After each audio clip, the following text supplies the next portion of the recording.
Mike Davis is a former law clerk to Justice Neil Gorsuch, also founder and president of the Article 3 Project. So I don't know, Mike, how much of a chance you've had to go through this. Some of it unredacted, much of it redacted. We know a little bit about the what. We still do not know much about the why in terms of the urgency to conduct an unprecedented raid of a former president's home. Your thoughts? Yeah, so this affidavit, heavily redacted affidavit, it further evidences that this home raid on President Trump was unprecedented, it was unnecessary, and it was unlawful. And again, what I've been saying since August 8th, the president has the absolute constitutional authority to declassify anything he wants for any reason he wants, and he doesn't have to get permission from any bureaucrat at the National Archives to do that. And that is confirmed by a 1988 Supreme Court case, Department of the Navy versus Egan. So there goes the underlying potential charge for espionage that's in this, that was in this warrant. Second point, the president has the sole statutory authority to make the determination whether a record is a personal record that belongs to him or a presidential record that goes to the bureaucrats at the National Archives and then almost certainly gets sent back to the president to put in his former library, or the former president's library. And that is confirmed by a 2012 decision by an Obama judge related to Judicial Watch and Tom Fenton's lawsuits against President Clinton related to 8 years of audio tapes in his sock drawer. So what is left? They're looking at obstruction. Well, it is legally impossible for a former president to obstruct investigations into non-crimes. The Justice Department did not have the power to even look at these crimes because it doesn't matter what the evidence shows in this affidavit, David. No matter what that evidence shows, as a matter of law, it is legally impossible for President Trump to have committed espionage or to have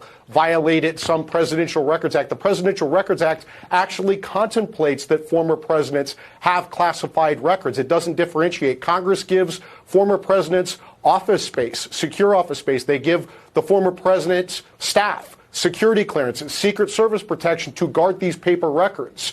And there's no allegation that any of these records got into the wrong hands, unlike Hillary Clinton's home server, where she had foreign governments hack the most highly classified secrets in our government, and she didn't get an FBI raid. So what was so urgent that caused the Biden Justice Department to go get these records? And I think it's because President Trump declassified and made personal a copy of his copy of the Crossfire Hurricane records, the Russian collusion records, and the Biden Justice Department never made them public because they're so damning on Obama, Hillary Clinton, the FBI, and the intel community. Yet we know that this unsealed affidavit did reveal 14 of the 15 boxes retrieved from the former president earlier this year did contain 184 documents with the classified markings. We learned of those documents, 67 were marked confidential, 92 were marked secret, 25 documents were marked top secret. So if the president was being, and if we were able to see a trail of that actually happening, it doesn't appear in this document, or at least it's redacted if it is in that document. If there is a trail of authorities asking on multiple occasions the president to turn over those documents, which they apparently knew were there, isn't that a problem, Mike? If the president had the opportunity to hand these documents over when asked.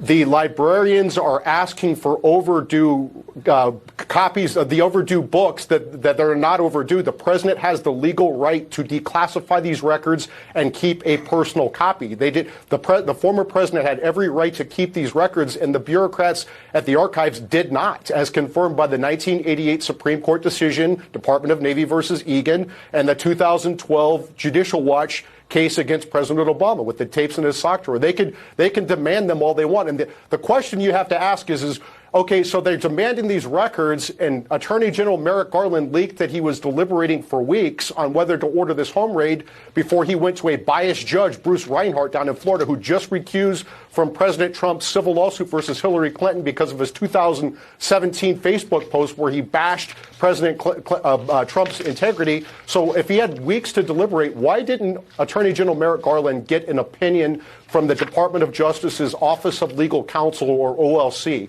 And the reason he didn't get it, presumably, is because he would not have gotten the answer he wanted. This was a political raid on a former president and someone who is almost certainly going to be when a you political say presumably, do you know that to be enemy the case? of President Biden. When you say presumably, do you know that to be the case?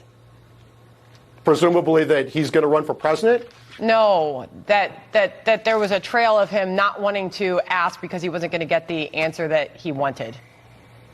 Well, I mean, why else would, if he had weeks to deliberate on something this unprecedented and consequential, why would he not seek an opinion from the Office of Legal Counsel on this? This is a political raid that was, and then they said that the Attorney General didn't personally authorize this raid. He absolutely did. They also said that the Biden White House was not involved with this raid. They absolutely were, because White House Deputy Counsel to the President, Jonathan Sue, had to relay that President Biden waived President Trump's assertion of executive privilege, which paved the way for this raid. And so President Biden was absolutely involved in this raid, and so were his officials in the Biden White House counsel's office, Jonathan Sue. This is a political hit on a former president.